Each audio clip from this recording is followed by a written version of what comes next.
Muy buenas, bienvenidos otra vez, bienvenidos a Contando Historias.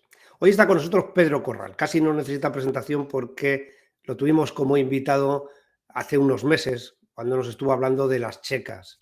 Ha publicado un libro recientemente, no hace ni siquiera un mes, un libro que habla del periodo histórico de la Guerra Civil dentro de la ciudad de Madrid. Sobre todo se centra en aquellos días entre el mes de octubre y el mes de noviembre los que tuvieron lugar pues los famosos asesinatos, fusilamientos, sacas que terminaron en Paracuellos del Jarama. Lo ha estudiado en gran profundidad. Vamos a hablar con él de cuál fue la intervención internacional, cuál es el punto de vista desde el Comité Internacional de la Cruz Roja, el punto de vista desde las embajadas, el punto de vista también de los protagonistas directos, del propio Francisco Largo Caballero, que era presidente del Consejo de Ministros y ministro de la Guerra aquellos días, de cómo se fue el gobierno desde Madrid a Valencia. De todo esto vamos a hablar con él y vamos a intentar, en tan solo una hora, hacer un pequeño repaso de todo lo que él aborda en su investigación que está recogida en un libro de la editorial La Esfera de los Libros y que tiene ya a su disposición en prácticamente todas las librerías importantes de España. Entramos ya con Pedro. ¿Cómo estás, Pedro? Nos vamos a ¿Qué tutear tal? Joaquín, durante muy el día de bien. hoy. De verdad que encantado de estar otra vez contigo. Tengo un gratísimo recuerdo de nuestro último encuentro a propósito de Vecinos de Sangre y verdaderamente me encanta tu formato y me encanta tu manera de acercarte a los autores y a lo que escribimos. Sí, porque uno de los puntos fuertes de Pedro es la equidistancia a la hora de estudiar la historia, de investigar la historia. Verán ustedes a lo largo de sus libros cómo trata de describir todos los puntos de vista. No se sitúa en un bando determinado, sino que, pues, por ejemplo, en el libro que hoy traemos, pues, habla de cuáles eran las impresiones tanto de los que estaban en un bando como de los que estaban en otro, ¿no? Cuáles son las impresiones de los que eran testigos desde un punto de vista quizá más equidistante, porque eran los enviados internacionales, por ejemplo, con la Cruz Roja, ¿no? Con el Comité Internacional de la Cruz Roja. ¿Por qué haces tanto énfasis en esto, en el Comité Internacional de la Cruz Roja y en su representante en España? Bueno, desde hace varios años está a disposición de los investigadores y del público en general, digitalizado en la página web de Cruz Roja Española, todo lo referente a la guerra civil que se conservaba en el archivo del Comité Internacional de Cruz Roja en Ginebra. Copia de toda esta documentación existe también en el Centro Documental de la Memoria Histórica en Salamanca. Pero en español hay un autor que es Alfonso López García y no hay ningún otro historiador que se haya sumergido en esta documentación. Y bueno, sí que hay autores, un francés, Pierre Marqués, por ejemplo, tiene un libro muy completo y muy riguroso sobre el papel de Cruz Roja Internacional en la Guerra Civil Española a lo largo de los casi tres años de conflicto.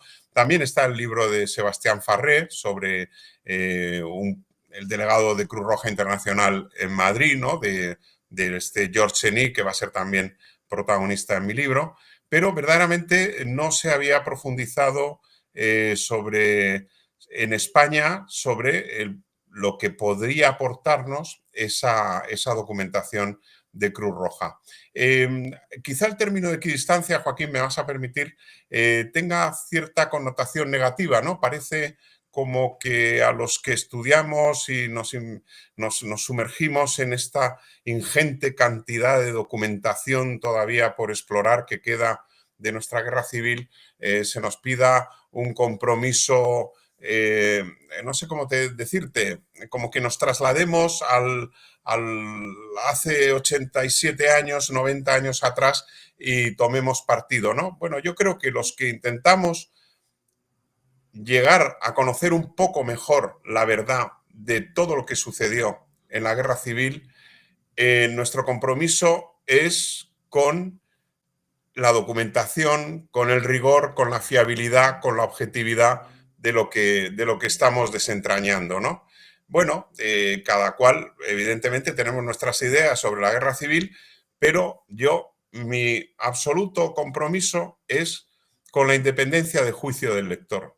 Yo respeto todas las opiniones, yo ofrezco un material histórico, documental, testimonial, para que el lector se haga su propia composición, con pleno respeto a todo lo que piense de la guerra civil, que todos tenemos nuestra propia visión igualmente legítima, pero yo creo que los que nos metemos en esto tenemos esa responsabilidad de dejarle al lector que al final se haga él su idea y su composición de lo que le estamos contando, ¿no?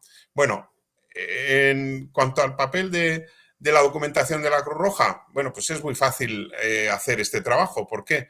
Porque lo que yo he descubierto en George Eni, y luego si quieres lo abordamos con más detalle, es un impulso formidable de neutralidad. Entonces, esta neutralidad de un personaje como George Eni, delegado de Cruz Roja Internacional en Madrid, te posiciona a ti también como historiador ante un nuevo punto de vista, una nueva perspectiva sobre lo que está sucediendo en Madrid en ese periodo en el que está Eni, que es de septiembre a diciembre del 36. Bueno, ya usando esa perspectiva, pues es como he intentado abordar el libro. Claro, el libro se centra en un periodo muy complejo, el periodo en el que todos tenemos en la cabeza que el gobierno pierde el control del orden público, sobre todo en la capital de España. Eso digo que es lo que tenemos en la cabeza, ¿no? Y eso a la conclusión que se ha ido llegando y que y que hemos ido heredando. Luego unos pueden determinar si fulanito tenía cierta responsabilidad o no, o en realidad el gobierno no perdió tanto el control del orden público, si el director general de seguridad de verdad tenía capacidad o por ejemplo, recuerdo el episodio de los trenes de la muerte, ¿no? Los famosos trenes que venían de Jaén, ¿no? Que después el director general de seguridad no se sabe exactamente si se lavó las manos o es que de verdad le ordenó a los guardias de asalto retirarse porque veía que era imposible dominar la situación a través de ellos, porque las milicias se hicieron a cargo de los trenes, ya saben todo lo que pasó. Estoy comentando un episodio un poco a vuela pluma, ¿no? Pero centrándonos en los meses de septiembre, octubre, noviembre, que son los que tú de verdad tratas, y hasta diciembre, que son los que de verdad tratas en el libro, claro, hay que ver el contexto en principio, ¿no? Una situación desde un punto de vista militar muy compleja, porque en Madrid las tropas del general Franco, las columnas que venían de África avanzaban con mucha rapidez, con mucha velocidad. Es verdad que ya en Talavera empieza a haber visos de que los milicianos ya no son aquellos timoratos y bisoños que se enfrentaron a la columna de Yagüe en Badajoz, y todos sabemos cómo acabó aquello, sino que empiezan a presentar cierta resistencia, que ya empiezan a organizarse de una forma un poco más lógica, y luego ya pues ya sabemos que en Madrid al final se consigue tener la ofensiva.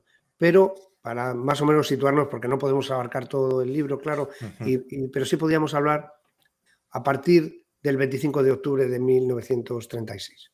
A ver, hay un capítulo anterior que es en agosto, en esto que dices tú, ¿no? Que es un largo debate que yo creo que seguirá centrando buena parte de los esfuerzos historiográficos, ¿no? ¿Tenía control o no el gobierno sobre la represión en retaguardia?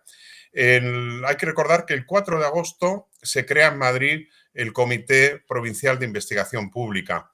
Es un órgano acordado por la Dirección General de Seguridad, dependiente del Ministerio de Gobernación, con partidos y sindicatos. ¿Con qué finalidad? Pues la de coordinar la vigilancia y control de retaguardia. Podríamos también utilizar el término limpieza de retaguardia con toda claridad. Y en un esfuerzo coordinado de lo que son los comités revolucionarios que andan haciendo esta faena, esta tarea por su propia cuenta, y bueno, se llega al acuerdo de que se coordine a través de lo que se va a llamar popularmente la Checa de Fomento o Checa de Bellas Artes. Primero Bellas Artes y luego de Fomento, porque cambia de sede, ¿no? Es este huerto del francés que coloquialmente se llamó en Madrid, haciendo referencia a unos crímenes terribles de principios de siglo en la provincia de Sevilla, ¿no? Bueno, Esto es lo que se van a encontrar. Se va a encontrar el cuerpo diplomático y George Cheny. George Cheny llega a Madrid el 15 de septiembre. La checa de fomento lleva funcionando ya desde el 4 de agosto, que se crea a través de 3 tribunales, como sabes muy bien, repartido un poco burocráticamente el trabajo de juzgar a los desafectos, un tribunal de mañana, de tarde y de noche, en la que se decide o bien la puesta en libertad del detenido o bien su ingreso en prisión a disposición de la Dirección General de Seguridad o directamente la liquidación, el asesinato sin más, ¿no? Bueno, ahí tenemos testimonios de varios diplomáticos en los que se habla de un Madrid en el que aparecen pues del orden de 130, 150, en ocasiones 180 cadáveres diarios no solo en la periferia, sino también en los parques madrileños, en algunas calles. Esto lo cuenta de manera muy escalofriante Elena Fortún en su libro Celia la Revolución, ¿no? Ella está digamos, en una guardería, en un local para dar refugio a familias huidas de Talavera, mujeres y niños, y bueno, tienen que esperar todas las mañanas a que venga el servicio de recogida de cadáveres del ayuntamiento, establecido por el ayuntamiento, para que los niños cuando salgan al jardín no vean a través de la valla del jardín, no vean los cadáveres que hay esparcidos por esa zona. Yo supongo, no he localizado todavía ese local del que habla Elena Fortún, pero estimo que debe ser pues, cerca de los altos del hipódromo, ¿no? Bueno, ese es el Madrid que se encuentran el cuerpo diplomático.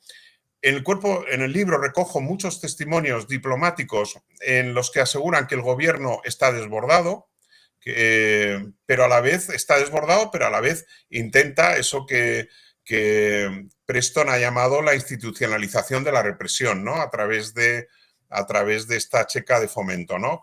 Que es un control de la represión, sí, es verdad que puede aminorarlo, ¿no?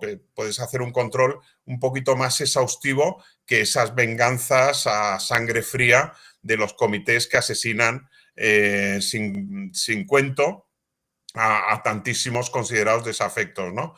Pero es verdad que el volumen de asesinatos sigue siendo altísimo. Aquí vuelvo a esa pregunta que me has hecho, ese 25 de octubre, es incluso un poco más anterior, la checa de fomento empieza a hacer un papel en las cárceles, que es el interrogatorio de detenidos. Interrogatorio de detenidos que es, bueno, el chequeo de la personalidad del detenido, de lo que habla, de lo que dice con la Oficina de Control de Nóminas, donde están sus antecedentes políticos, bueno, a ver si este es desafecto, a ver qué hacemos con este. Y esto va a dar lugar a esa elaboración ya a finales de mes de esas listas. Está chequeado por muchísimos testimonios en distintas cárceles en las que hay un aumento de esta actividad de interrogatorio para ver quién de los detenidos, qué salida poder dar a muchos de esos detenidos, ¿no? Bueno, vamos a verlo el 29 de octubre yo la he llamado la primera saca oficial, que sería la que termina en el cementerio de Aravaca, con Ramiro Ledesma Ramos, con Ramiro de Maeztu, con dos Serranos Suñer, bueno, pues dos primos además de Alfonso XIII, dos Borbones. Bueno, ahí es evidente con órdenes de libertad de la Dirección General de Seguridad, en las que ahí está el papel impresionante del director de la cárcel, Antonio Garay de Lucas, diciendo que él no va a permitir la salida de los presos que se le piden. La cuestión va a acabar con una llamada personal al ministro de Gobernación, Ángel Galarza, que le dice al director de la cárcel: debe usted obedecer la orden de entregar a esos presos, ya le entregaremos otro día la orden por escrito.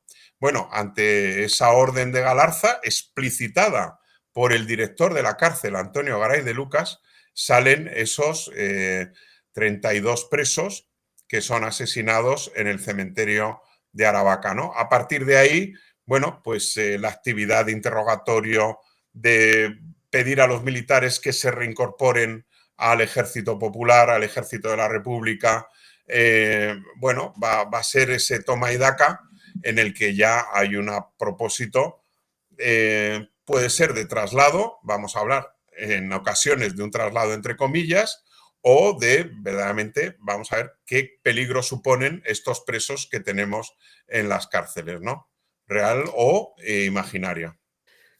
Has hablado de Ángel Galarza, ministro de Gobernación, un hombre que ya aparece en la foto del Pacto de San Sebastián, del Partido Republicano Radical Socialista, un republicano al uso, porque que ahora ya estaba, por supuesto, en Izquierda Republicana, no, estaba en el PSOE, se Sí, pasó del Partido Republicano Radical radical Socialista socialista, eso y es.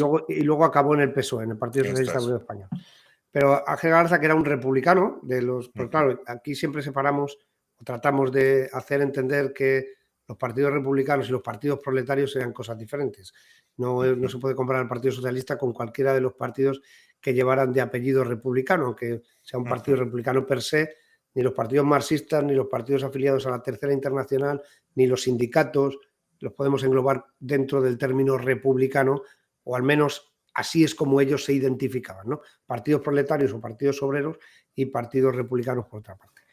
Y me llama la atención porque, claro, recuerden ustedes que hasta el momento del inicio de la Guerra Civil, el Frente Popular en realidad tenía un gobierno solo republicano.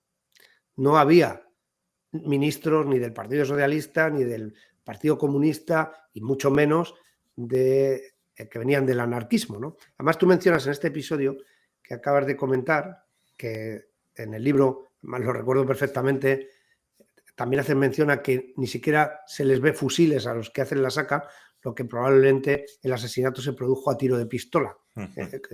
En imágenes como las que vemos a veces en asesinatos del Estado Islámico, donde ponen a varios en fila y les van pegando un tiro en la nuca de rodillas, ¿no? Pues algo así debió ser, porque ni siquiera llevaban armas largas, ¿no? Solamente pistolas. Eso es el testimonio de un miliciano del comité de la cárcel, sí. Y además también mencionas en el libro el posicionamiento de Argentina con respecto a Ramiro de Maeztu. Claro, Ramiro de Maeztu no era un cualquiera, era un escritor de mucha importancia, era Sí. alguien que en ese momento creo que estaba afiliado a Renovación Española, Renovación Española, justo. pero claro, era un hombre de la generación del 98, Sí, había sido era, diputado, de hecho, ¿no? claro, Por había sido Renovación. diputado en Cortes, Ujú, a Cortes, sí, un hombre de la generación del 98, creo que había sido diplomático en Argentina también, esto es. con lo cual Casado con Argentina, una británica, casado con casado una con una británica. británica. Sí, ahí hay es la carta que encuentro en el archivo de la Cancillería Argentina, que es la carta que envían el encargado de negocios argentino, Pérez Quesada, y el británico, Gilby Forbes, a Bernardo Giner de los Ríos, que entonces es ministro de Estado interino, pidiéndole que se proteja la vida de Ramiro de Maeztu, porque son conscientes de que corre grave peligro.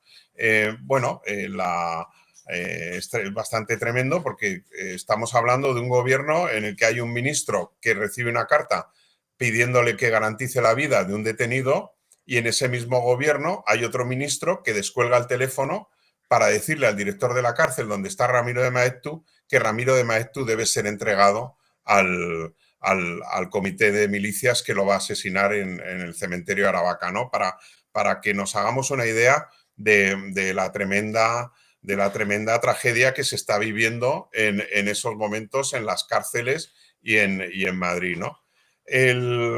Hay un caso muy parecido que es el del duque de Veragua, Cristóbal Colón, descendiente del descubridor, en el que se informa a Álvarez del Valle, ministro de Estado, en titular, que han sido detenidos con su cuñado. Y bueno, lo tremendo es que están ambos detenidos en un círculo socialista y Álvarez del Valle, que es también del Partido Socialista, hace ver como que no tiene posibilidades de liberarlo. Y el propio jefe de la checa socialista, de este círculo socialista, luego diría, hombre, si me hubiera llamado el ministro Álvarez del Valle para que les hubiera puesto en libertad, sin duda habría puesto en libertad al duque de Veragua y a su cuñado, que son asesinados días más tarde en la carretera de Fuencarral. bueno, ahí el gobierno está desbordado o el gobierno no quiere hacer lo que debería hacer. Voy a preguntarte sobre el director general de seguridad y sobre la organización, porque claro, estamos en un momento en el que el gobierno está a punto de marcharse a Valencia Sí. y tenemos un gobierno, para que nos situemos todos, con un presidente del Consejo de Ministros y ministro de la Guerra, con doble gorra del Partido Socialista Obrero Español, un ministro de Gobernación del Partido Socialista Obrero Español también, que es Ángel Galarza, y de él dependiente la Dirección General de Seguridad, que tiene un comandante de infantería retirado, que es Manuel Muñoz Martínez, gaditano, amigo personal del coronel Varela Iglesias, del general Varela Iglesias, que también era gaditano. Además hay una fotografía de ellos, que la pondremos aquí, por supuesto, con Manuel Azaña, el entonces diputado de Izquierda Republicana, que Manuel Muñoz Martínez, y el propio coronel Varela, ¿no? Varela siendo jefe de un regimiento en Cádiz, para hablar del director general de seguridad, que creo que es una figura fundamental, porque al final de él depende, en cierta medida, las acciones policiales que tienen que ver con la quinta columna dentro de la capital, ¿no? Eso es. Bueno, el Manuel Muñoz Martínez ya tiene un papel importante en la creación de la Checa de Bellas Artes, luego llamada de Fomento. Tiene un papel importante también en lo que va a ser el proporcionar antecedentes políticos de los detenidos a través de esa oficina de control de nóminas de la que he hablado, que se pone a disposición de los comités de milicias. Es decir, el gobierno facilita a las milicias que están llevando a cabo la represión de retaguardia antecedentes de las personas que tienen detenidas en sus checas, ¿no? Y está a disposición de esos comités. Según Mikhail Kostov, el corresponsal de Pravda, que decían que era un agente, se dice que es un agente de Stalin, él recuerda una reunión del comisariado de guerra en la que se hace ver al gobierno republicano que tienen un problema con los 10.000 fascistas que tienen encerrados en las cárceles. Entonces, Álvarez del Valle suspende, que es el comisario de guerra, suspende la reunión y se va a hablar con Caballero. Vuelve a la reunión y dice, tema solucionado. Me ha dicho el presidente que del traslado de los presos se va a encargar el ministro de Gobernación, Ángel Galarza. Luego Kostov asegura que cuando abandona el gobierno Madrid ante la proximidad de las tropas de Franco a la capital, la orden no se ha dado de traslado y entonces él dicen ahí, este Miguel Martínez, que es el personaje de sus diarios de la guerra de Kostov, dicen que es Gorev, que es el jefe de la inteligencia militar soviética en Madrid, puede ser el mismo Kostov. Dice que tiene una reunión con el secretario de organización del Partido Comunista, Pedro Checa, en la que dice, oye, pero tenéis el problema de los presos sin resolver. Y le dice Pedro Checa que no se preocupe, que va a mandar él a su gente a resolverlo. La idea de Kostov es que lo que resuelven es estrictamente los traslados de los presos, ¿no? Y ahí ya entramos, Joaquín, en esa, digamos, nebulosa llena de ¿cómo te diría yo?, de incertidumbres, de incertezas, de quién da la orden de que en vez de que sean traslados, acaben siendo asesinatos en paracuellos, fusilamientos en masa de expediciones de centenares y centenares de presos a lo largo de los 3 primeros días, 7, 8 y 9 de noviembre, perdón.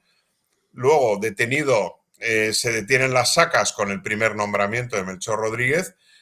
Después de la dimisión de Melchor Rodríguez, cuando el ministro de Justicia, García Oliver, le dice, más o menos según Melchor Rodríguez, que no está de acuerdo en que hayan detenido las sacas, que estas tienen que continuar. Continuarán el día 18, después de la dimisión de Melchor. Y el día 25 estará de nuevo García Oliver buscando a Melchor Rodríguez para que se haga cargo otra vez de las prisiones para detener de nuevo las sacas. Lo que pasa es que hasta entre esa intención de García Oliver, ministro de Justicia, y el nombramiento definitivo de Melchor Rodríguez el día 5 de noviembre, transcurre el asesinato de otros más de 1000 presos en distintas expediciones de Porlier, de San Antón y de Ventas, ¿no? Y el día 5 ya definitivamente la última saca con fusilamientos en masa es el día 3 de diciembre. El día 5 definitivamente las sacas y matanzas de presos derechistas concluyen con esta presencia de Melchor Rodríguez como delegado especial de prisiones para Madrid y Guadalajara, ¿no? Pero, entre tanto, ¿qué se ha estado produciendo? Bueno, pues ahí hay una pregunta difícil de resolver. Martínez Reverte habla de ese papel, de esa reunión entre la CNT y las Juventudes Socialistas Unificadas, en las que se determina que los presos muy peligrosos sean asesinados, cubriendo la responsabilidad. Esa es la frase, diríamos, clave de ese documento, de esa reunión. Otros serían trasladados y otros serían sometidos a juicio, ¿no? Bueno, ¿quién da la orden? Evidentemente, la cadena de mando es absolutamente comunista, empezando por el consejero de Orden Público, que es Santiago Carrillo, siguiendo por su mano derecha, que es Segundo Serrano Poncela. El tercero en el escalafón, por decirlo así, sería Lucio de Santiago, también del Partido Comunista, jefe de las milicias de vigilancia de retaguardia, que son las encargadas de hacer los traslados y de ejecutar a los prisioneros. Este Lucio de Santiago, hay que recordar que es nombrado ya en la noche del 6 de noviembre, cuando se va a hacer cargo del control de la seguridad en Madrid el propio Santiago Carrillo. Y el cuarto en el escalafón sería Federico Manzano Gobantes, que es también del Partido Comunista y va a ser el inspector general de milicias, nombrado, si no recuerdo mal, cerca del día 20 de noviembre, o el 17, el 18, pero que él va a decir que él ya tuvo mando sobre las milicias de vigilancia y retaguardia ya el día 7 de noviembre, que es cuando se empiezan a producir las primeras sacas. Evidentemente tenemos una cadena de ejecución del traslado y fusilamiento en masa absolutamente comunista. De las milicias de vigilancia y retaguardia forman parte militantes y afiliados de todos los partidos y sindicatos, Izquierda Republicana, el partido de Azaña.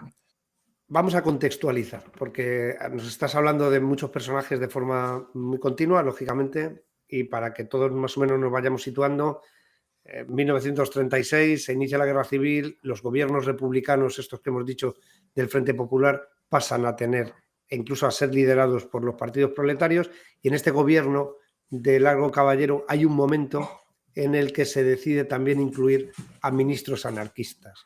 Has mencionado a Joan García Oliver, has mencionado también a Melchor Rodríguez, porque, claro, tenemos que pensar que estos gobiernos republicanos del Frente Popular, que se fueron sucediendo desde el 19 de febrero de 1936 hasta el inicio de la Guerra Civil, ya no son con esa fisonomía, son gobiernos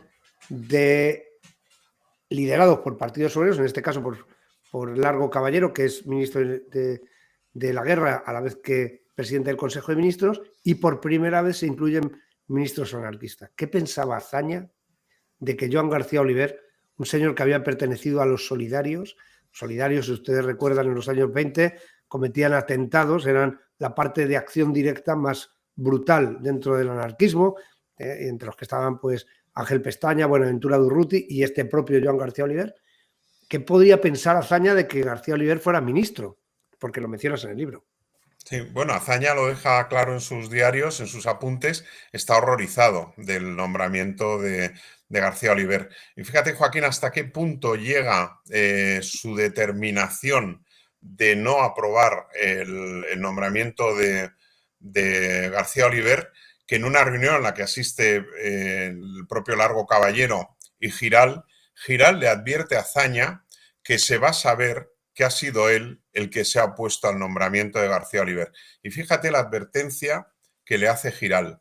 en esas condiciones nosotros no podríamos asegurar o garantizar su seguridad en Barcelona, si se llega a saber que ha sido usted el que se ha puesto a García Oliver. O sea, imagínate, esto es bien llamado, es el gobierno de la revolución. Es verdad que entran los anarquistas. Es un paso importante también en el fortalecimiento de la respuesta del gobierno republicano, concentrando a una fuerza muy mayoritaria en determinados sitios, como es, por supuesto, Cataluña, pero empeñándolos y comprometiéndolos en el esfuerzo bélico unitario, conjunto, frente a la sublevación. Bueno, Azaña va a ser uno de los testigos, digamos, más impactados por lo que está ocurriendo en las cárceles. Él, sabes que pregunta constantemente vía Giral y vía Irujo a través de teletipos que qué está ocurriendo en Madrid, por supuesto, que está siendo atacado y bombardeado ya por los nacionales, por los franquistas en el comienzo de la batalla de Madrid, pero la preocupación de Azaña, con ese recuerdo terrible del asalto de la cárcel Modelo, donde asesinan a su mentor político, que es Melquiades Álvarez, y tantos otros, Azaña está preocupadísimo por lo que está sucediendo en las cárceles, porque le están llegando informaciones. Irujo ya está informado de las sacas a través del delegado del PNV en Madrid, que es Jesús de Galíndez, que ya le está hablando abiertamente de fusilamientos en masa, incluso alguien le traslada a Jesús de Galíndez una conversación de un grupo de las milicias de vigilancia y retaguardia que llega a la Modelo el día 9, y los guardias, al llegar al grupo de las milicias de vigilancia y retaguardia, les dicen que hoy habéis tenido carne bastante, ¿no? Y eso lo traslada Jesús de Galíndez en sus memorias, y eso debe ser lo que comunique a Irujo, que a su vez informa a Azaña, ¿no? Bueno, pues ahí está una de las maniobras más sorprendentes, que es cómo el gobierno, ministros del gobierno, incluso una junta delegada del gobierno, como es la Junta de Defensa de Madrid, a través del general Miaja y a través del propio Carrillo, van a negar lo que está sucediendo. Es decir, Galarza es el primero que dice que aquí no ha pasado nada, bueno, que hubo un intento de asalto a la Modelo después de un bombardeo, lo cual no es cierto. Tuvimos que evitar que asaltaran y asesinaran a los presos, pero pudimos evitarlo. Bueno, se inventa una película completamente irreal para camuflar algo que saben perfectamente que está sucediendo, ¿no? Bueno, hasta el nombramiento importantísimo, clave, de Melchor Rodríguez. Esto es uno de los pasajes del libro en los que más me he entretenido, porque es verdad que Melchor Rodríguez no aparece como por ensalmo. La operación para colocar a Melchor Rodríguez al frente de las cárceles madrileñas tiene tres protagonistas clave, que son Luis Zubillaga, el secretario del Colegio de Abogados de Madrid, un republicano moderado, el Mariano Gómez, que es presidente del Tribunal Supremo, que había formado parte del partido de Alcalá Zamora, es decir, es un liberal, digamos, progresista, y hay un tercer personaje en esta cuestión, que es Mariano Sánchez Roca, que es el subsecretario de Justicia, que es un republicano libertario, y entre esos tres, yo los llamo el triunvirato. Ese triunvirato va a lograr convencer, fíjate, a García Oliver para que se nombre a Melchor Rodríguez al frente de las cárceles madrileñas, con el único propósito de detener las matanzas. Y yo aquí me vas a permitir un recuerdo. Para algunos de los espectadores podrían sorprenderse si no me lo han oído alguna vez. Yo de joven me manifestaba a favor de la República en esos saltos que dábamos 4 gatos en 4 caminos, los 14 de abril. Estoy hablando de finales de los 70.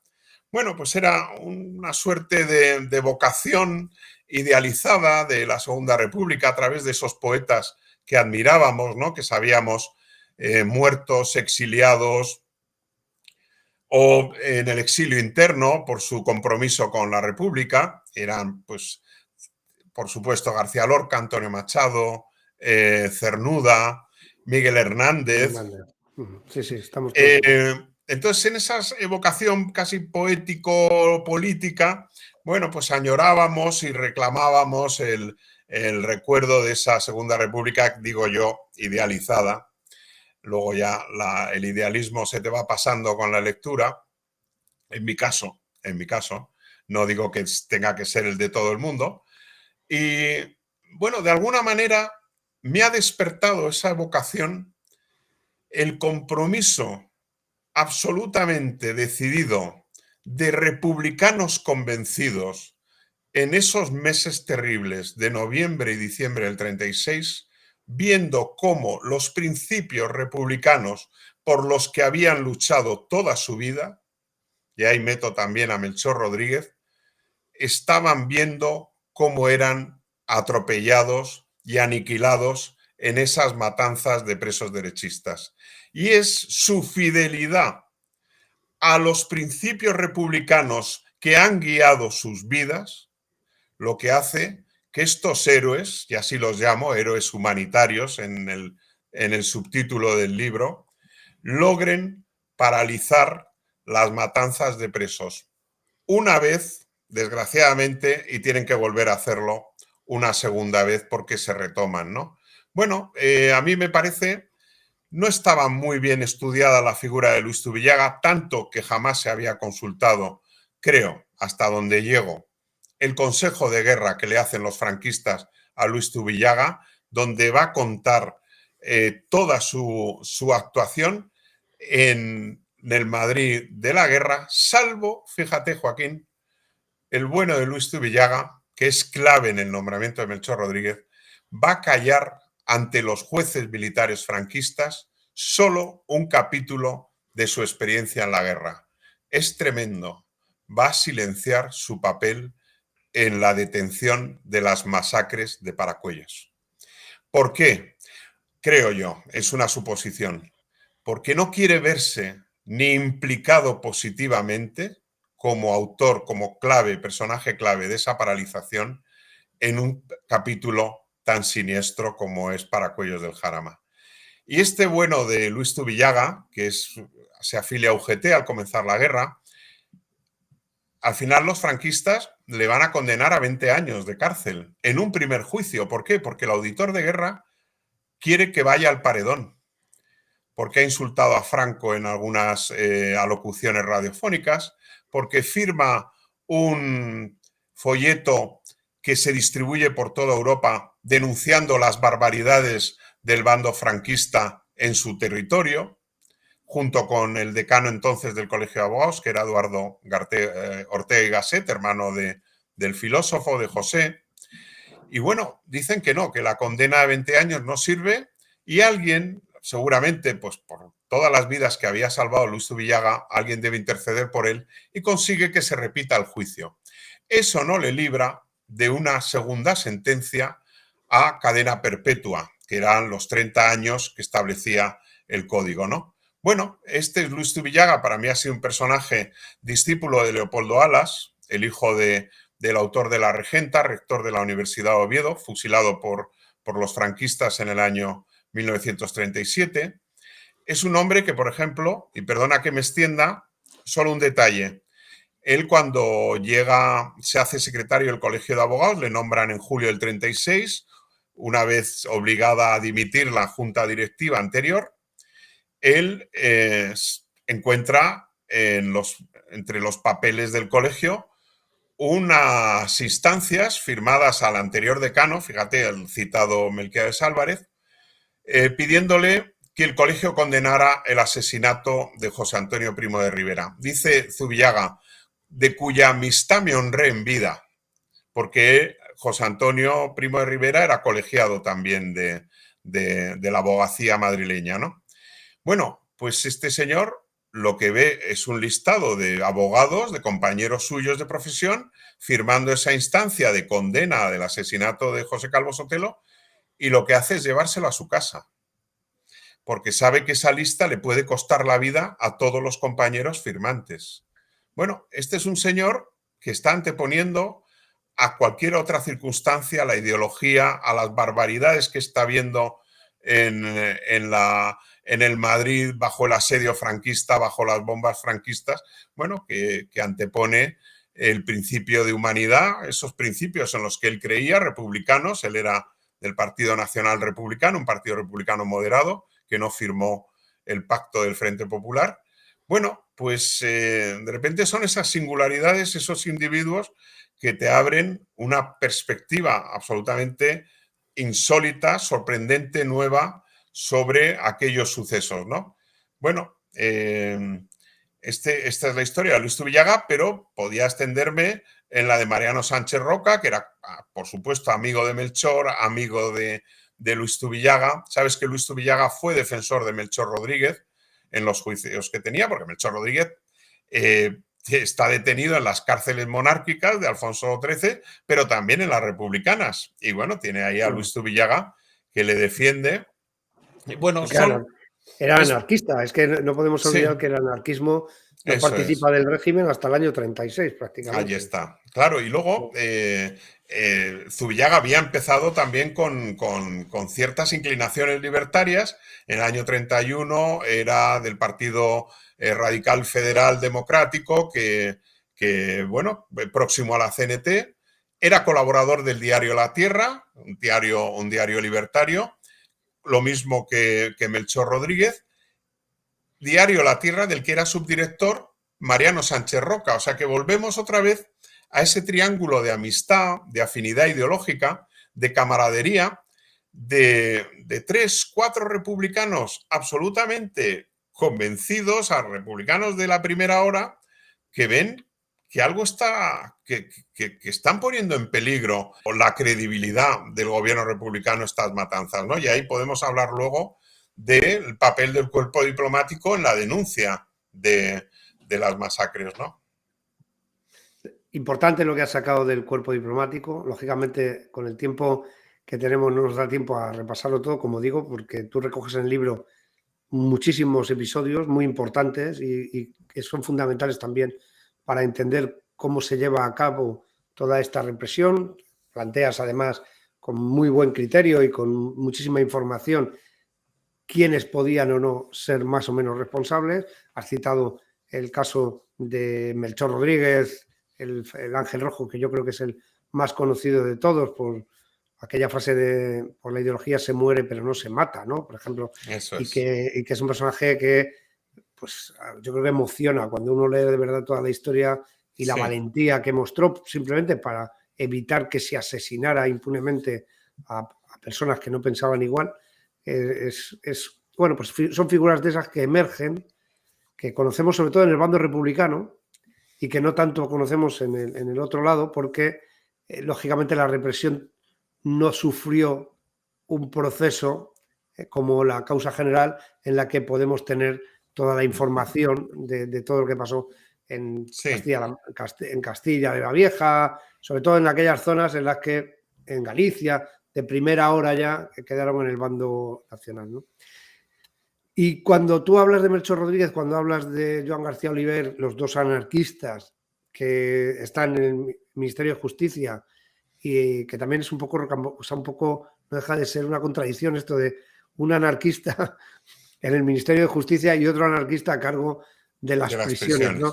Bueno, los dos sabían bien lo que era una cárcel, ¿no? Porque habían estado detenidos, claro. Eso es, habían sido presos. Pero alguien que está en contra de la policía, de la justicia y de las cárceles, porque su ideología no lo contempla, acaban formando parte del aparato, ¿no? Lo que llegó a hacer la guerra civil. Y claro, fíjense, gente del espectro ideológico tan diferente y tan diverso dentro de una misma, bueno, pues de un mismo bando. Muchos de ellos también, de estos que digo, también fueron un poco militantes geográficos, ¿no? Si me pillaban en esta zona, apoyaba una cosa y si me pillaban en la otra, pues apoyaba la otra. Pero la pregunta mía, cuando has referido al cuerpo diplomático, se me viene, por ejemplo, a la mente la embajada de Noruega, que aquello era poco más que una embajada, bueno, pues era Era Un un pueblo. campamento, Sí, sí, sí. un pueblo, sí. Porque llegó a haber ahí, no sé 900, exactamente, no, casi 1000 personas. Ujú. Entre ellos el general Vives. Recuerdo además porque lo estuve estudiando bastante el libro que escribió el embajador noruego. Sí. ¿Es el embajador Bueno, noruego? era el cónsul honorario, ¿no? El cónsul honorario. Félix Slayer, Sí, sí. sí, sí.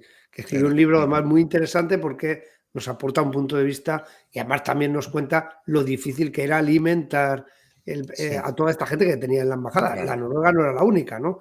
La Sí. chilena, la mexicana, Había etcétera, etcétera. unos 10.000 asilados en todas las embajadas, llegó a haber, sí. 10.000. 10.000. Tantos como presos en las cárceles, ¿no? Eso es. Entonces, hay una. Es curioso, yo en el libro, evidentemente, George Seny, el delegado de Cruz Roja Internacional, se va a apoyar en dos figuras del cuerpo diplomático, bueno, diría que en tres. Una de ellas es, por supuesto, Félix Slayer. Sabes que la sede de Cruz Roja Internacional estaba en José Abascal 55, donde tenía su casa taller Mariano Benlliure, que es digamos, el huésped de Cruz Roja Internacional. Y en el número 27 de la misma calle, un poquito más arriba, estaba la legación de Noruega de Slayer. Luego se va a apoyar también mucho en el encargado de negocios de Argentina, Pérez Quesada. De hecho, ellos tres van a ser los que descubran la fosa con 414 asesinados en Soto de Aldovea, en Torrejón de Ardoz, donde el castillo de Aldovea. Luego está también, por supuesto, el decano del cuerpo diplomático, que es Aurelio Núñez Morgado, el embajador chileno. Yo he pensado, mientras escribía el libro, se me ha hecho muy claro una, una, una suposición, que es que Félix Slayer se da mucha importancia a su papel en la retaguardia madrileña, pero realmente yo creo que Slayer está trabajando a la sombra, o trabaja a la sombra, o trabaja a las órdenes, o como colaborador, a veces lo dice él, soy colaborador de Cruz Roja Internacional. ¿Por qué? Porque el que lleva la batuta es este personaje olvidado, desconocido, que apenas es mencionado en algunos pasajes del Madrid de la guerra, del capítulo de Paracuellos, que es este George Seny, ¿no? El joven pediatra suizo de 29 años que decide venir a la guerra de España para paliar el sufrimiento de la población civil y se va a convertir, aupado por el propio cuerpo diplomático, en la cabeza visible de la acción humanitaria a favor de los presos detenidos en las cárceles madrileñas.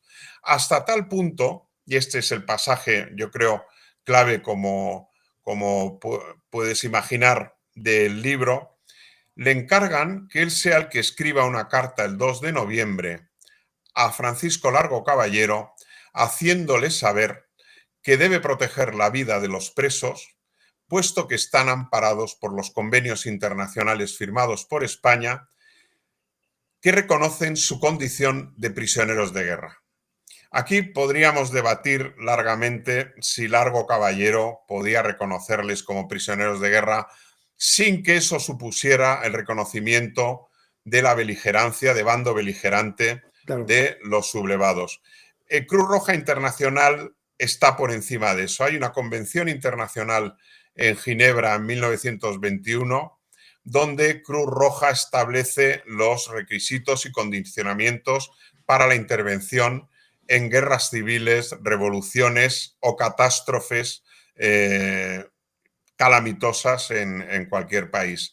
Y en esto no habla de que se reconozca o se deba o se pueda reconocer o dejar de reconocer la beligerancia de cualquiera de los bandos en liza. No, habla del mandato fundamental y supremo de paliar el sufrimiento de la población civil en los dos bandos. Es decir, cuando Ení le escribe a Largo Caballero pidiendo que sean reconocidos como prisioneros de guerra, que sean tratados como prisioneros de guerra a los presos madrileños, está haciendo también gestiones la Cruz Roja para, en línea con la Embajada Británica, con una propuesta de la Embajada Británica de días anteriores, llegar a un intercambio de prisioneros no combatientes entre los dos bandos. Esto es importantísimo. La embajada británica pone incluso a disposición de ambos bandos la Royal Navy para proceder a este intercambio masivo de prisioneros no combatientes a los que los británicos consideran rehenes políticos. Eni, cuando escribe a Largo Caballero en nombre del cuerpo diplomático, como cabeza de esa acción humanitaria impulsada por el cuerpo diplomático y el Cruz Roja Internacional, vuelve a mencionar esa reciprocidad.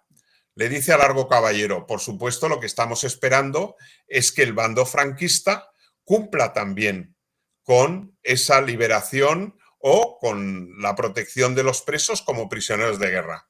¿Cómo será que al día siguiente, el 3 de noviembre, es el presidente Cruz Roja Internacional el que envía, esto es importantísimo porque contextualiza muy bien las matanzas de Paracuellos? El día 3 de noviembre, Max Huber, presidente Cruz Roja Internacional, escribe un manifiesto a los dos bandos reiterando la propuesta de intercambio de prisioneros no combatientes. ¿Por qué pedirnos esto? Porque nosotros no nos damos por aludidos, ¿no? Es decir, la resistencia a la humanización de la guerra, al poner fin a una guerra sin cuartel, donde se asesina a rehenes políticos, dicho a la manera de la embajada británica, por un bando y otro, es común a las dos zonas. Nadie quiere pararse un poco a pensar, bueno, vamos a dejar esta barbaridad, vamos a hacer caso de lo que nos está contando, nos está pidiendo el cuerpo diplomático, vamos a hacer caso de lo que nos está proponiendo Cruz Roja Internacional. No, ninguno de los dos bandos. Estoy hablando de una carta de la embajada británica del día 22, 23 de octubre, una carta de Cruz Roja Internacional a Largo Caballero el día 2 de noviembre, una carta del presidente de Cruz Roja Internacional a los dos bandos el día 3 de noviembre, oye, y ninguno hace caso a este intento de humanización de la guerra. ¿Qué vamos a tener? Una respuesta el día 4 de Largo Caballero a George Eni, a la carta de George Eni, diciendo que, bueno, eso de los presos ya lo hablaremos otro día. Jamás hubo respuesta. Nunca jamás se decidió nada por parte del gobierno de Largo Caballero. Esta respuesta es del día 4 de noviembre, el día 3 de noviembre empiezan las sacas, ¿no? Bueno, ahí yo señalo, hombre, si el delegado de Cruz Roja Internacional te está escribiendo una carta a ti como presidente del gobierno, responsable de esos presos, de que no les toques un pelo, y a los 3 días de tu contestación diciendo que, bueno, con evasivas de, bueno, le da largas, bueno, de eso hablaremos otro día. El día 3 días después empiezan las matanzas, pues hombre, es lógico, yo creo es razonable señalar que hay una responsabilidad por encima de cualquier otra, ¿no? Evidentemente se han cargado las tintas, ríos de tintas sobre Santiago Carrillo, pero verdaderamente hay una responsabilidad superior que es la del jefe de gobierno, del cual depende la Junta de Defensa de Madrid, que no hay que olvidar, es una junta delegada del gobierno que se ha trasladado a Valencia. Claro. Bueno, este es el contexto en el que yo te quería situar esto, porque me has traído también a colación. En el bando franquista hubo resistencia institucional, como la hubo en el bando republicano, como estamos viendo, el subsecretario de Justicia que nombra a Melchor Rodríguez, que es delegado de prisiones en Madrid y Guadalajara, el presidente del Tribunal Supremo, Mariano Gómez, que también interviene en el nombramiento de Melchor para detener las matanzas.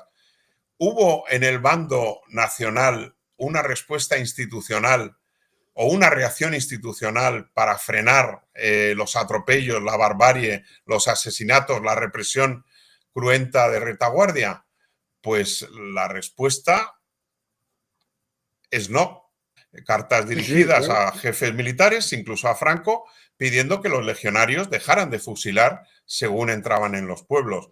Tenemos también, no se olvide el denostado coronel Yagüe, en un discurso, estamos hablando del año 38, dice que, oye, que hay que perdonar y que hay que perdonar y que no podemos estar con esto y con esto. Bueno, pues el coronel Yagüe, lo sabes muy bien, es depuesto del mando.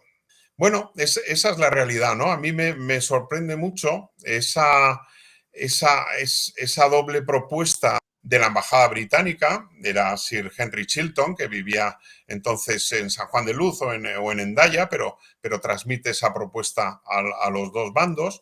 Y bueno, nos encontramos en un momento en que la lucha es a cara de perro, ¿no? Casi peor, ¿no? Una lucha a muerte y antes de, bueno, ya se está viendo el asalto a Madrid por las tropas fascistas. Bueno, es una situación complicadísima.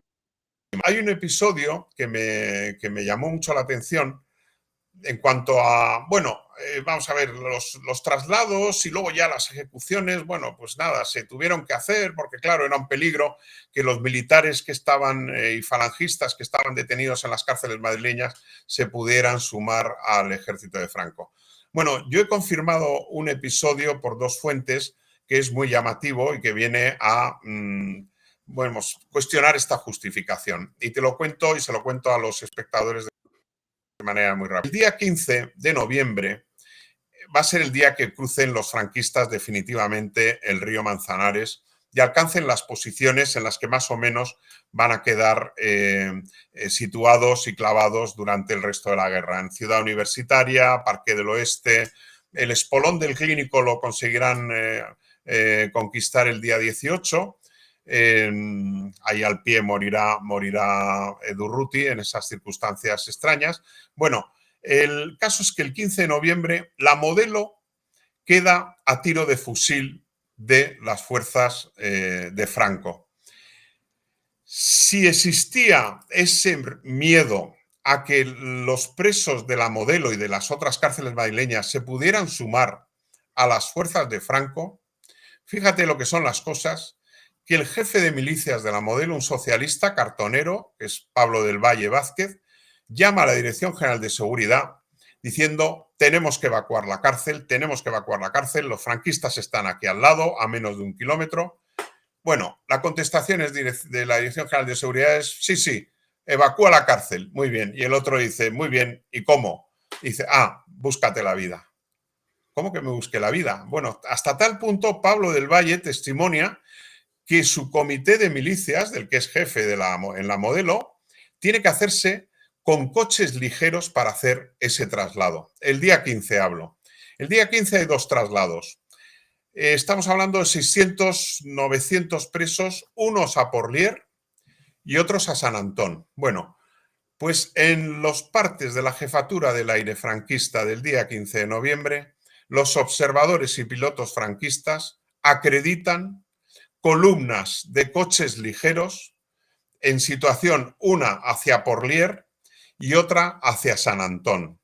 Es decir, el jefe de milicias de la Modelo se buscó la vida para lograr dar comienzo a la evacuación de la Modelo ante el peligro de que fueran liberados los presos por los franquistas. Hasta tal punto existe ese peligro que en la desbandada de las fuerzas republicanas que están defendiendo la ribera del Manzanares, hay algunos milicianos que se meten en las celdas de la Modelo para simular ser presos y no milicianos. Y eso está atestiguado por el jefe del sector, que dice que los desertores habían llegado incluso a la Modelo. Bueno, pero ya lo más alucinante, Joaquín, y permítame que me extienda en esto, aunque sea un paso más al spoiler de mi libro, pero quiero que el espectador se quede con esta imagen. El jefe de vigilancia de la Cuarta Galería, que es otro socialista de UGT, el papá Pistolas, Francisco Vergara Maroto, un hombre anciano, bueno, anciano ya 50 y tantos años, que me perdonen los señores cincuentones, yo tengo ya 60, pero para esa época es una edad ya avanzada. Francisco Vergara Maroto va a hacer un llamamiento a los presos para que constituyan un grupo de camilleros y salgan a línea de fuego a retirar a los heridos republicanos que están cayendo bajo las balas de las fuerzas de Franco. Pues respuesta de los presos. Primero se quedan atónitos y empieza uno, yo voy. Al final logra que muchos presos se pongan un brazalete de Cruz Roja y salgan al combate a retirar a los heridos del propio bando que los tiene prisioneros, que están combatiendo contra los que vienen a liberarlos. No me digas, eso no es una historia verdaderamente, pero conmovedora, no, o sea, mucho más allá de conmovedora, ¿no? Bueno, este Vergara Maroto, del que habla todo el mundo maravillas, él quiere dejar la cárcel después de las sacas de Paracuellos, para que veas y que se den cuenta los espectadores cuál ha sido mi intención en mi trabajo. He ido a profundizar en historias humanas, en historias particulares que desentrañan muchísimas de los digamos, o iluminan muchísimos de los recovecos y de los resquicios de toda esta historia que nos ha llegado, es verdad. Paracuellos es un tema incómodo del que hablar, incómodo de que investigar, del que pues verdaderamente es un tema áspero, duro, ¿verdad? Pero bueno, a través de las historias de las personas, de los que son conducidos a las matanzas, de los propios verdugos, de los carceleros, de los funcionarios de prisiones, pues te vas haciendo un cuadro. Francisco Vergara Maroto, después de las primeras sacas de Paracuellos, quiere dejar la cárcel modelo. Y van a ser los presos derechistas los que le digan, por favor, quédese con nosotros. Usted es una garantía y una tranquilidad para nosotros, porque se ha comportado usted fenomenal siempre con los presos. Y él decide quedarse. Bueno, pues el destino de Vergara Maroto es especialmente cruel, ¿no? Dentro de toda la crueldad que rodea toda esta historia por parte de unos, de otros. Bueno, me encantaría que el espectador se quedara con eso. Bueno, este es un señor que escribe de la guerra civil y bueno, yo no me dedico a hacer recensiones de todo lo que se ha escrito de Paracuellos, porque si no, Joaquín, verdaderamente no me habría merecido la pena el esfuerzo. Yo he querido ver cómo eran los comités de vigilancia de milicias que se adueñan de las cárceles, cómo es la relación de los funcionarios de prisiones con los milicianos, cuál es el comportamiento de los funcionarios de prisiones ante esas órdenes burocráticamente regladas que les están pidiendo que dejen los presos en manos de alguien que ellos saben fehacientemente que los van a asesinar. Hay el drama de los directores de las cárceles, y me sumerjo en las historias de algunos de ellos, son verdaderamente esclarecedores. Esa letra pequeña, esas notas a pie de página que se nos van tantas veces en los libros de historia y que tienen una importancia mayúscula para que logremos, no te digo saber la verdad, esto es imposible, pero acercarnos cada vez un poco más, un paso, un centímetro más hacia la verdad de lo que ocurrió en esos días aciagos, ¿no? Y ya para ir terminando, ¿cuál es el final de este delegado de Cruz Roja Internacional? Bueno, ENI y el cuerpo diplomático, evidentemente, difunden sus descubrimientos y sus denuncias y difunden sus denuncias sobre lo que está sucediendo en sus cancillerías. ENI a Ginebra, en 2 informes que reproduzco casi íntegramente en el libro, con listas de las sacas de los presos ejecutados, de los que van también a Alcalá de Henares sin que les pase nada, sanos y salvos.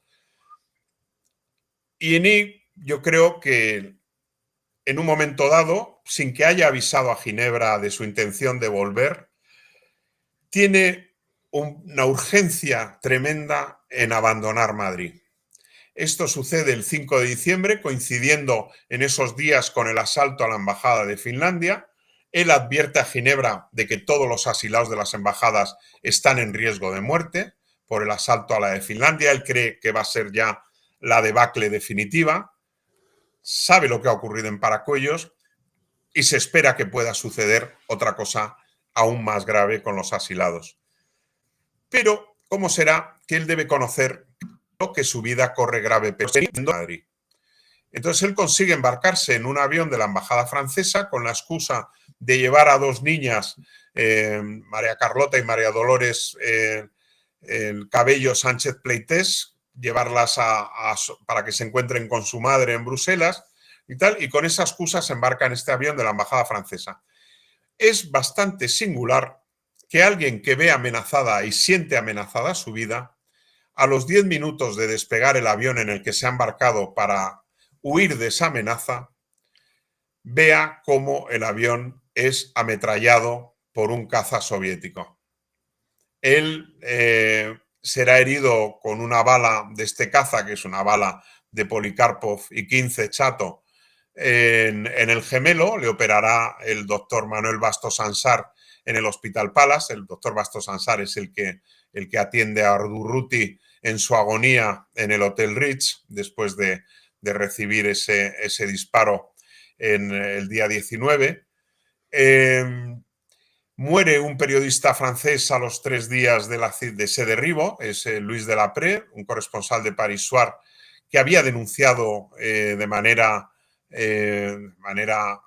impresionante los bombardeos franquistas sobre Madrid. Es herido también otro periodista francés, André Chateau, que viaja en el avión, al que le cortarán al final la pierna a consecuencia de las heridas. Una de las niñas es herida también, una de ellas era poliomielítica, iba con los aparatos estos de ortopedia, poliomielitis. Bueno, tienen el avión al final logra hacer un aterrizaje forzoso y vuelca, capota, y la niña ahí se rompe el brazo. Bueno, sobreviven, pero ¿cómo será que tanto el piloto y el radiotelegrafista, que identifican al avión atacante como un avión de las fuerzas aéreas gubernamentales, tienen que salir prácticamente escoltados, blindados de España después de declarar que ha sido un avión republicano el que los ha abatido? El propio George Chenier saldrá de España en un convoy con 50 compatriotas, entre autobuses, coches, para llegar a Ginebra, pues prácticamente para pasar la Navidad con su familia el 21 de diciembre. ¿Qué es de George Chenier desde entonces? Nada, aparte de ser borrado en todas las memorias e informes de los que estuvieron con él en ese Madrid terrible, nadie se acuerda de él. Pasa su vida ya como médico en una comunidad ginebrina. Bueno, aparecen noticias suyas de vez en cuando en los años 50 de que ha asistido a un hombre que se desplomó esperando el tranvía, o a una ciclista que ha tenido un accidente con un camión y tal, pero bueno, ya pasa completamente desapercibido y fallecerá en el año 91 en Ginebra con 84 años, olvidado del mundo, olvidado sobre todo de los españoles, Joaquín, que somos muy olvidadizos y muy ingratos cuando queremos. Y verdaderamente yo creo que George Chenier, como Luis Zubillaga, me parece que son personajes que podrían merecer el recuerdo nuestro. Quizá, Joaquín, algo vuelva a poder unirnos en torno a la guerra civil y sean verdaderamente estas figuras humanitarias, heroicas, sin duda Melchor Rodríguez fue un héroe también, con aquel Mauser que tuvo en su pecho apuntándole en la puerta de la cárcel de Alcalá de Henares, cuando las turbas querían asaltar la cárcel y matar a todos los presos después de un bombardeo franquista. George Chenier fue un valiente, porque el día 16, cuando la cárcel Modelo está siendo bombardeada por los franquistas por aire y por tierra, entra en la Modelo para garantizar que la evacuación de los presos esta vez va a ser efectiva, y para hacer listas de los presos que se están evacuando, para poderles seguirles la pista, para poder informar a sus familias. Bueno, gente que se jugó la vida por gente desconocida, que no conocía de nada, que dices, bueno, pues son ejemplos en torno a los cuales quizá, Joaquín, es la esperanza mía, podamos volver a reunirnos en torno a este pasado que despierta tantas sensibilidades, todas legítimas, como yo digo. ¿Por qué? Porque cada uno tenemos nuestra memoria familiar, cada uno tenemos nuestra manera de pensar, nuestra manera de acercarnos a ese pasado, interpretarlo, asumirlo también. Y bueno, yo creo que con que entre todos aprendamos a fortalecer lo que es el respeto al que piensa diferente, ¿no? Todo lo contrario a lo que parece que sucedió, bueno, no parece, a lo que sucedió en los años 30, siempre será gratificante, siempre será enriquecedor, ¿no? Claro. Cierto, totalmente de acuerdo contigo y además Me estamos en un alegro. momento en el que tenemos una tendencia peligrosa a odiarnos cada vez más y a posicionarnos cada vez más, a meternos en nuestras esquinas y no ver al de enfrente, pues, verlo Sí, solamente como un rival y no como a un compatriota, ¿no? Y eso sí, sí. es muy peligroso. La diversidad y la diferencia, la disparidad es enriquecedora, ¿no? Claro, Quizá también debemos aprender a no alarmarnos de que podamos tener posiciones diferentes, ¿no? Que es lo enriquecedor, ¿no? claro. Pero sí que es verdad que vivimos momentos de mayor tensión, de mayor polarización y bueno, ahí tenemos todos, lo digo bien, ¿eh? Tenemos todos nuestra responsabilidad. Sí, sí, claro que sí. Sí, las redes sociales, que son el campo de batalla del siglo XXI Mm, para dirimir estas y que se ha convertido en un estercolero, ¿no? mm. De todas maneras, como todo buen estercolero, yo digo que yo la única que conozco más en profundidad o que trato un poco más en profundidad es Twitter, que yo sé que te prodigas por ahí también, no demasiado, afortunadamente, Ajá, ni para ti ni para mí. Quiero decir que no estamos todo el día ahí metidos, pero sí que de sí. vez en cuando pues echamos un vistazo. Yo me he ido quitando, yo me he ido quitando. Claro. Y, y es cierto que como todo buen estercolero, como todo buen... Tiene cosas muy enriquecedoras también, Efectivamente. sí. Es como un barrio rico, yo digo que es como son los contenedores de basura de un barrio rico, que uno abre y siempre aparece algo que merece la No, pena perfecto. entre tanta basura, ¿no? Bueno, era una broma y por supuesto agradecerte, Pedro, el que hayas tenido la deferencia de volver aquí, de contarnos Ha sido muy esta, grata siempre. toda esta investigación, tremenda investigación por otra parte. Muchas Yo gracias. recuerdo que yo he leído el libro, aunque lo tengo en papel, lo he leído en Kindle porque me gusta, claro, Ajá. para las referencias, uno pulsa en la referencia y tienes Muy bien. automáticamente la referencia, ¿no? Y a mí, Sí, lógicamente, también desde mi punto de vista, pues esa parte me interesaba mucho y son una barbaridad de referencias, cierto. pues, centenares y centenares de referencias que son muy, muy positivas porque, bueno, pues uno ve que, lógicamente, todo lo que cuentas lo cuentas muy bien detallado y lo cuentas en base a algo, no porque tu Sí. imaginación, no dejas correr tu imaginación. Así Hay que una gran responsabilidad. Me he sentido una gran responsabilidad a la hora de escribir este libro. Siempre la siento, pero en este especialmente. sí, además, bueno, yo entiendo que luego también las editoriales pues cogen el título, no sé si ha sido tu elección o ellos también Bueno, fomentan. sí, este sí. Sí, Este era. Bueno, es una imprecación, ¿no? mm, Una exhortación que verdaderamente se produjo entre unos y otros, tanto del bando republicano como cuerpo diplomático, como Cruz Roja, y hubo esa exhortación, ¿no? Por favor, paren esto, ¿no? Paren esto. al Y de menos esa hecho, sensibilidad. se paró en dos ocasiones, ¿no?